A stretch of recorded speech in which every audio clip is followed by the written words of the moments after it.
He thought the man in rags was just another beggar, a nuisance he could brush off.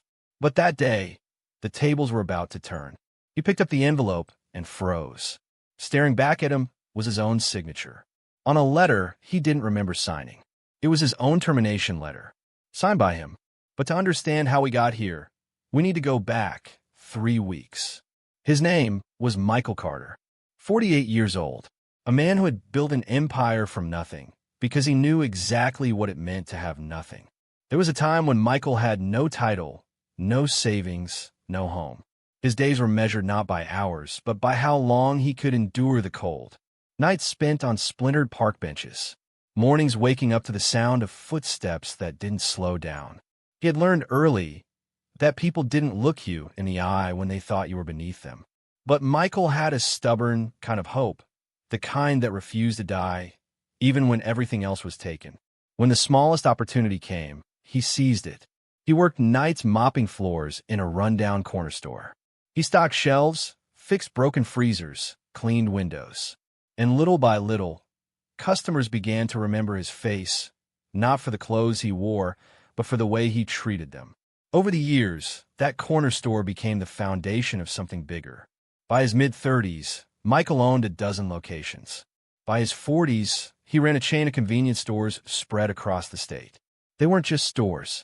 They were safe havens, places where the lights were always on, the coffee was always hot, and every person who walked in was greeted with respect.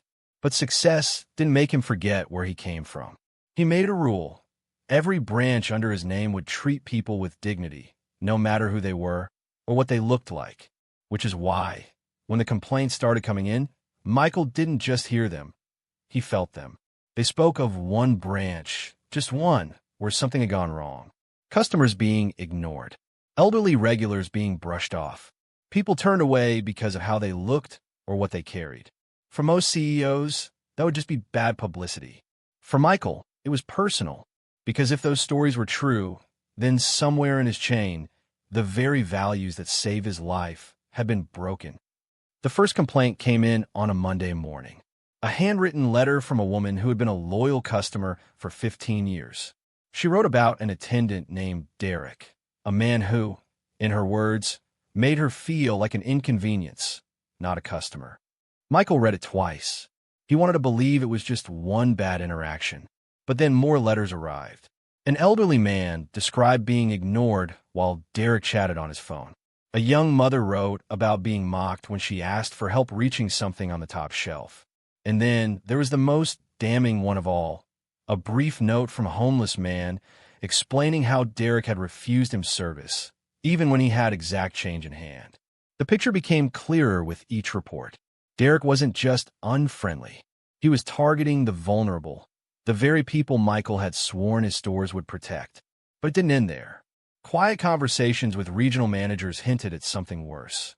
Missing stock, cash register shortages, little gaps in the numbers that no one could quite explain. Michael knew words on paper weren't enough. He couldn't rely solely on second-hand accounts. No matter how many piled up, if he was going to deal with Derek, he needed to see it with his own eyes. He needed proof no one could dispute. That left him with a choice: send in someone else, or do it himself. Michael had never been the kind of man to watch from a distance. This was his company, his name on the sign. And if one man was poisoning the culture he had built from the ground up, Michael would be the one to root him out. But there was one problem. If Derek saw Michael Carter, the owner, walk in, he would straighten up in an instant. The truth would hide itself. And so, Michael made a decision to catch Derek in the act. Michael couldn't walk in as himself. Michael didn't just throw on an old jacket and call it disguise. If he was going to walk into that store unnoticed, he had to disappear completely. He called in a favor from an old friend, Sam Delaney, a retired stage makeup artist who had transformed actors into kings, beggars, and everything in between. Sam took one look at Michael and said, "We'll make you unrecognizable." The process began with the face. A few strokes of makeup to hollow the cheeks, darken the skin under his eyes, and add the faint, uneven texture of someone who had weathered too many nights on the street. Sam glued on a patchy, uneven beard, just enough to catch the light in a way that made Michael look older, wearier. The clothes came next, layers upon layers. A faded plaid shirt with missing buttons, a fraying sweater with holes at the elbows, and over that, a bulky brown coat that smelled faintly of dust and something sour, the kind of scent you couldn't quite place but couldn't ignore. Sam insisted on the details. A pair of mismatched gloves, a scuffed pair of work boots with cracked soles, and a battered old baseball cap pulled low enough to shadow his eyes. Michael practiced in the mirror. He loosened his posture, letting his shoulders slump forward. He slowed his steps, shuffling slightly, as if every movement carried the weight of exhaustion. He lowered his voice, roughening the edges until it was barely recognizable. The transformation was more than physical. It was psychological. Michael thought about the cold nights he'd spent under bridges years ago, about the days when strangers looked past him as though he were invisible. The smell of stale coffee clung to his coat. A fine layer of dust settled on the fabric, catching in the folds. Even he could feel the grit under his fingernails. When Sam finally stepped back and looked at him, he didn't see Michael Carter, the CEO. He saw a man most people would pass by without a second thought. And that was exactly the point. Michael left Sam's place that night knowing that if Derek looked at him, he wouldn't see a boss, a businessman, or a threat. He would see a man with nothing, and act exactly as he always did. It was a cold Thursday afternoon when Michael made his first move. The disguise was in place, layers hanging heavy on his frame, cap low over his eyes. He stood outside the branch for a moment, watching through the glass door as customers moved in and out. Inside, Derek was at the counter, leaning against the register. He wasn't working. He was grinning at something his coworker said, tapping at his phone like the customers in line didn't exist. Michael stepped in quietly, the small bell above the door giving the faintest ring. No greeting, no eye contact. Derek's smirk didn't even flicker. Michael walked slowly through the aisles, his hands brushing against the shelves. He picked up a bottled water, a small snack, and a pack of gum. Simple, ordinary things, the kind any customer could buy. When he reached the counter, Derek didn't straighten up. His eyes scanned Michael from head to toe. The scuffed boots, the fraying coat, the unshaven face. Then came the smirk. The kind of smirk Michael had seen before years ago when people thought they could size him up with a glance. Derek didn't scan the items. He didn't reach for the bag. He just leaned forward and said, "We don't need your kind in here." The words weren't loud, but they landed like a slap. Michael held his gaze for a moment. No reaction, no argument, just silence. Then he set the items down, turned and walked out without a word. But as he stepped back into the cold air, one thought burned in his mind. Michael Carter was far from done. Michael didn't rush back the next day. That would be too obvious. Instead, he waited. Let Derek believe the homeless man had been just another forgettable face, the kind he could shoo away and never think of again.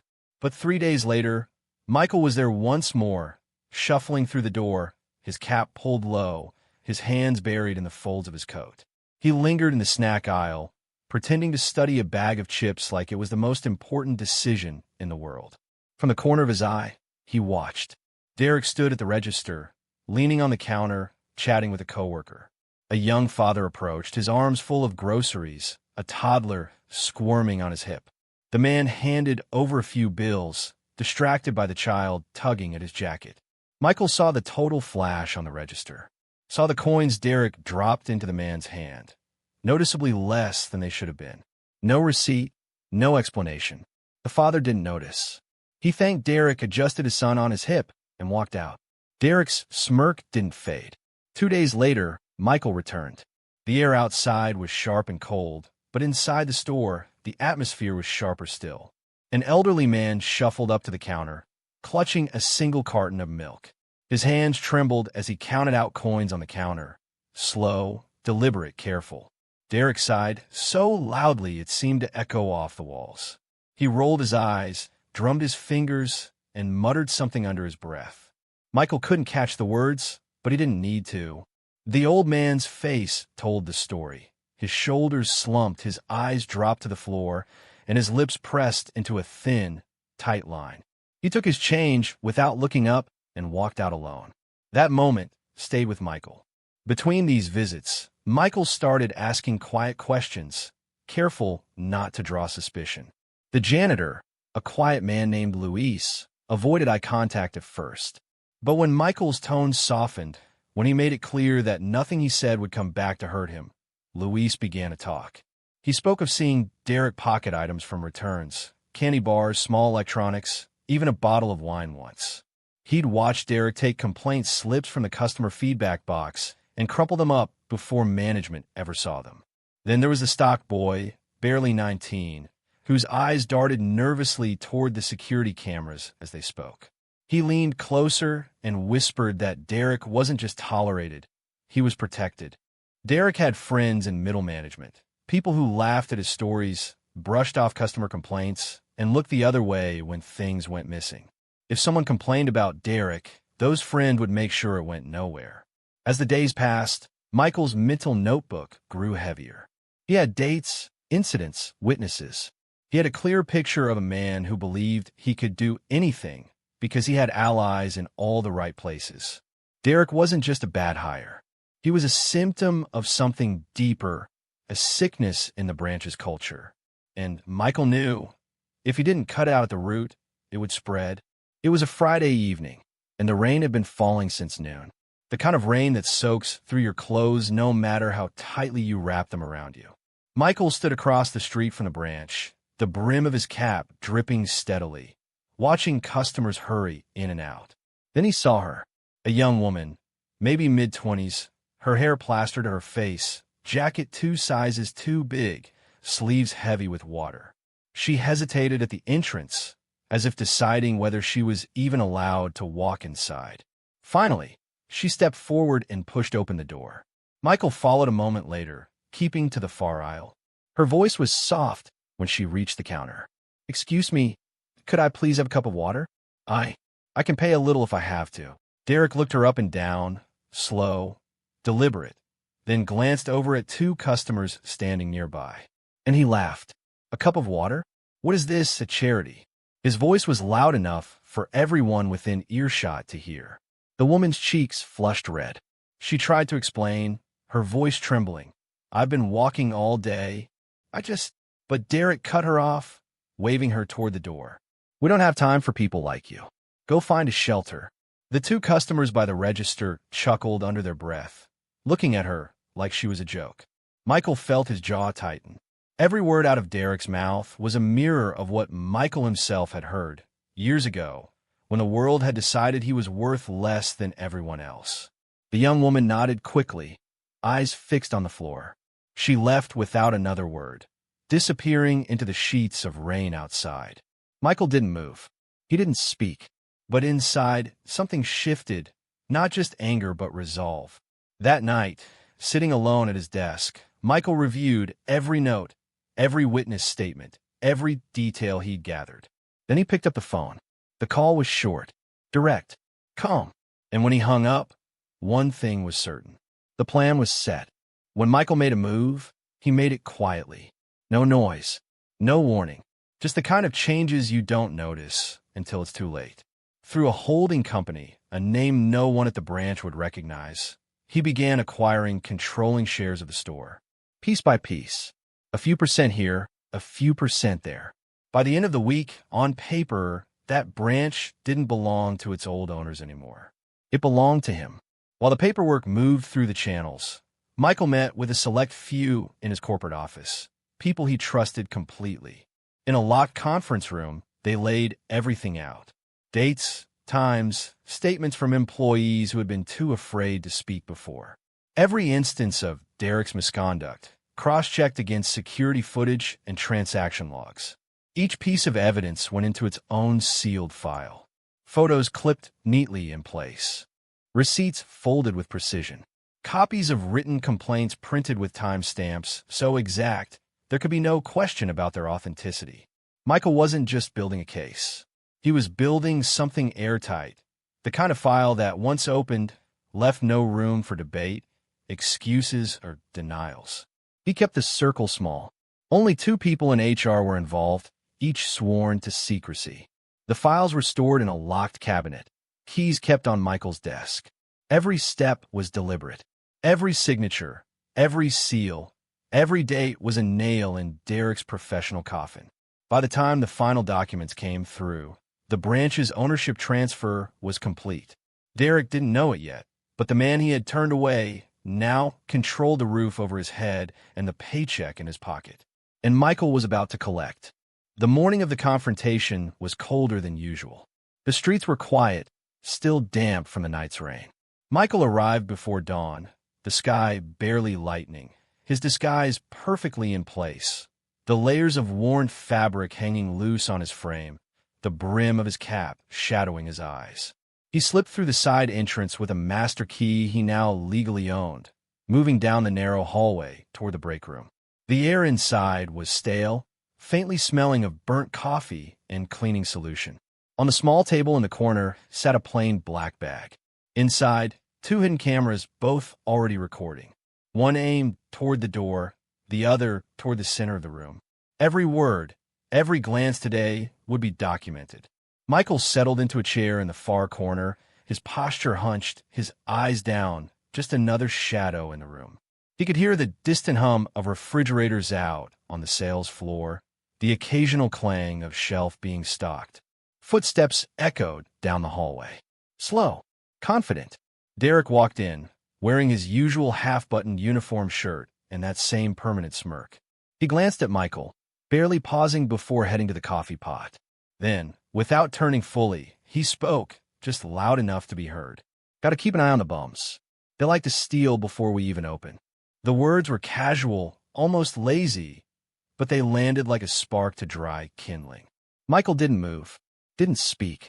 He simply lifted his eyes, meeting Derek's reflection in the metal of the coffee pot for a single, unbroken moment. Derek looked away first.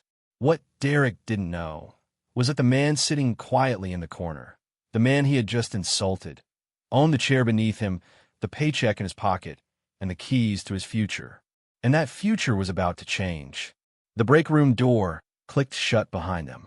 Derek leaned against the counter, sipping his coffee, still smirking, still seeing Michael as nothing more than a piece of background clutter. Michael stayed seated for a moment longer, letting the silence stretch until it was almost uncomfortable. Then, slowly, he reached up and removed his cap. The hunched posture straightened, the slouched shoulders pulled back.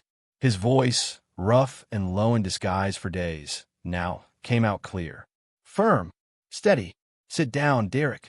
Derek froze mid-sip.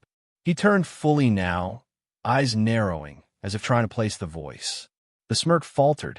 Michael reached into the black bag beside him and pulled out a thick, sealed folder. The weight of it made a dull, heavy sound as it landed on the table between them. With deliberate care, he flipped it open. Inside, rows of printed photographs, each one clipped neatly to pages filled with dates, times, and descriptions. The first page, a grainy CCTV still of Derek shortchanging a father with a toddler in his arms. The next, a clear shot of him berating an elderly man at the register. Then another, Derek laughing as a young homeless woman stood outside in the rain, empty-handed. Between the photos were written complaints, their creased edges flattened, the words circled in red ink. Rude to customers. Told me to leave because of how I looked. Refused to give change. Michael slid the folder across the table, his eyes locked on Derek's the entire time. The scrape of paper against which seemed to fill the entire room. Derek didn't touch it. He didn't need to. The top page told him exactly what it was. Michael's voice was calm, almost too calm. I've been in this store for weeks, Derek. Watching, listening, waiting. Everything in that folder happened right here. And you thought no one saw. Derek's mouth opened, then closed again. The bravado that usually hung around him like armor was slipping fast. His eyes darted toward the door, toward the folder, back to Michael. Michael leaned forward, his voice dropping just enough to make every word sharp. You thought you were safe because you had friends upstairs. You're not. This branch belongs to me now. The color drained from Derek's face. His hand twitched like he might reach for the folder, but he didn't move. Michael sat back, letting the silence hang between them. The kind of silence that tells a man his world has just changed. And Derek knew it wasn't just changing. It was ending. Michael didn't give Derek time to regroup, or think of excuses. He stood, folder in hand, and without a glance back, walked out of the break room and onto the sales floor. His voice carried, calm, steady, but with a command that made people look up instantly. "Everyone, stop what you're doing. I need the entire staff in the break room. Now." The store's rhythm broke in an instant. A cashier closed her register drawer without counting the change. A stocker froze mid-aisle, his hands still on a box of cereal. Conversations ended abruptly. Employees began filing toward the back, exchanging glances that were equal parts confusion and concern. Derek trailed behind them, his smirk gone now, his shoulders squared like a man bracing for something, but still clinging to the belief that he could talk his way out of it. When the last person stepped inside, Michael shut the break room door and stood at the front, the folder resting in his hands like a gavel waiting to strike. "Over the past month," he began, his voice low but cutting through the room with precision, "I have been conducting an investigation into this store." The first murmur went through the crowd, soft but noticeable. Michael opened the folder and pulled out the first page. "This," he said, holding it high enough for all to see, "is security footage from 2 weeks ago." The image was clear, Derek behind the counter, handing change to a young father balancing a restless toddler. The timestamp and register number glared in the corner. "In this transaction," Michael continued, "the customer was shorted 42 cents. He didn't notice. Derek did." Michael set the photo on the table, letting it face upward for everyone to see. Then came the next image, Derek leaning over the counter, his mouth twisted into a sneer at an elderly man holding a carton of milk. "This man has been a customer here for over 20 years, Michael said, "and this is how he was treated." A ripple of discomfort moved through the staff. Someone shifted in their seat. Another employee shook her head, eyes downcast. Michael pulled out more evidence, printed complaints, each one dated and signed. He read them aloud, letting each word land. Ignored customers. Mocked a young mother. Refused service to the homeless. His voice was steady, but there was no mistaking the undercurrent of anger beneath it. The room was quiet except for the faint hum of the old refrigerator in the corner. Every employee's eyes were either locked on Michael or fixed on Derek. Derek's expression hardened, but there was something new in his face now. A twitch at the corner of his mouth, a tightening in his jaw. He knew this wasn't rumor. It wasn't a misunderstanding. It was evidence, documented and undeniable. Michael closed the folder slowly, the sound of the cardboard edges sliding together, echoing in the silence. Then he spoke, each word crisp, effective immediately. "Derek, your employment with this company is terminated." Gasps broke the silence. A few employees exchanged wide-eyed looks. Others glanced down, as if afraid to be caught reacting. Derek's face went red, a flush creeping up his neck. His eyes darted around the room, looking for allies, for someone to speak up. No one did. Michael stepped closer, his voice low, meant for Derek, but loud enough for the whole room to hear. "You're done here, and you will not be coming back." Derek's jaw clenched tighter. Without a word, he pushed past 2 employees and stormed out, the door slamming hard enough to rattle the frame. Michael turned back to the staff. The tension in the room was thick, but his expression had softened just slightly, not in weakness, but in control. "But I'm not finished," he said, letting the words hang in the air. "There's one more thing you all need to see." The room was still buzzing from Derek's departure when Michael stepped toward the center, the folder now closed and resting at his side. His eyes swept over the faces of the staff, some stunned, some relieved, a few quietly smiling as if a weight had just been lifted. "Earlier this month," Michael began, his voice steady, "I came into this store in disguise. I watched. I listened. I wanted to see how customers were treated when no one knew they were being watched." He paused, letting the words sink in. "One night, in the pouring rain, I saw a young woman come in and asked for nothing more than a cup of water." The room fell silent. A few employees shifted uncomfortably, already guessing where this was going. She was laughed at, humiliated, turned away. She left without a word, and I made a promise that night. A promise that if I had the power to change it, I would. Michael walked toward the door and opened it. For a moment, the room saw only the dim hallway beyond, until a familiar figure stepped in. It was her, the young homeless woman. The wet hair and soaked jacket from that rainy night were gone. Now she stood in clean clothes, her hair brushed back, still hesitant, still unsure if she belonged here. Michael smiled and motioned her forward. "Everyone, this is Emily. Starting today, she will be working here part-time for as many hours as she wants. And yes, she'll be paid fairly, with full access to staff training." For a heartbeat, the room was silent, as if the weight of the moment needed a second to register. Then one by one, hands began to clap, first softly, then louder, until the sound filled the room. Emily's eyes shone, and she tried to hide the tremble in her hands. She whispered a quiet, "Thank you," that only Michael could hear. Somewhere in the distance, the heavy thud of a door echoed, Derek's final exit from the building. The irony wasn't lost on anyone. The same space where Derek had once humiliated her was now the place where she was welcomed and celebrated. The humiliation was reversed, the balance restored. Michael didn't need to say it, but the message was clear. In this store, dignity was non-negotiable. The desk was the same battered surface, the same coffee ring stains, the same faint hum from the overhead lights. But this time, Derek wasn't there. Michael sat in his place now, the folder from earlier closed neatly in front of him. No tension in his shoulders, no anger in his eyes, just the calm assurance of a man who had done what needed to be done. He leaned back slightly, his hands folded, letting the silence hang for a moment. The break room felt lighter somehow, as if an invisible weight had been lifted from the air. Michael's gaze moved toward the camera, his expression steady but not cold, a quiet authority. "Kindness is free," he began, his voice even deliberate. "But rudeness can cost you everything." His eyes narrowed just slightly, as though speaking not just to the people in the room, but to anyone who had ever thought power gave them permission to look down on someone else. "The way you treat people when you think no one is watching says more about you than any title, any paycheck, or any position ever could."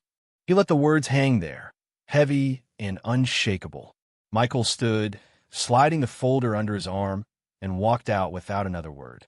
The camera lingered on the empty chair, the same one Derek had once occupied with smugness and certainty.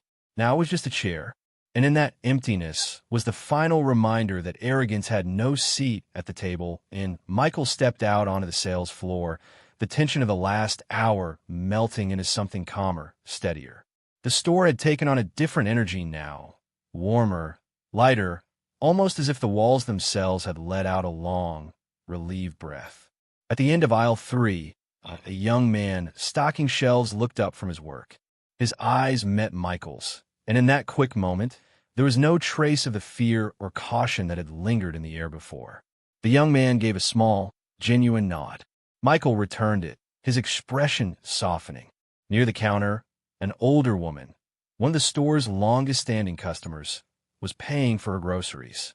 She caught Michael's eye, her face lighting up in recognition. He walked over, shaking her hand warmly, asking how she'd been, listening to her answer as though she were the most important person in the room. For him, in that moment, she was... Emily stood just behind the register now, wearing a fresh uniform shirt that hung slightly loose on her frame. A fellow employee was showing her how to operate the till, pointing out each button patiently. Emily's nervous smile flickered into something brighter when she noticed Michael watching. He gave her a reassuring nod, a silent promise that she belonged here. Michael turned toward the front doors, each step unhurried. The bell above the entrance chimed softly as he pushed the glass door open. Outside, the world felt clean, the air crisp with the faint scent of rain still clinging to the pavement. The street was busy, people moving in every direction, each caught up in their own story. Michael paused just outside the doorway, glancing back through the glass one last time. From here, he could see everything. The hum of the checkout line, the quiet focus of the staff, Emily leaning forward to greet her first customer. A small smile crept across his face, one of quiet satisfaction, not triumph.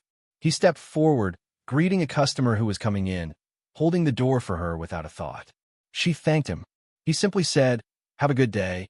The camera lingered on him as he walked down the sidewalk, his figure slowly growing smaller against the backdrop of the street. The light shifted warmer, the edges of the image softening as a gentle piano melody began to rise. The narrator's voice came in, calm, certain, leaving no room for misunderstanding. Power isn't in titles. It's in how you treat people when no one is watching. The music swelled for just a moment, carrying the weight of the lesson, before the screen faded to black. And the story ended where it was always meant to, not in power reclaimed, but in dignity restored.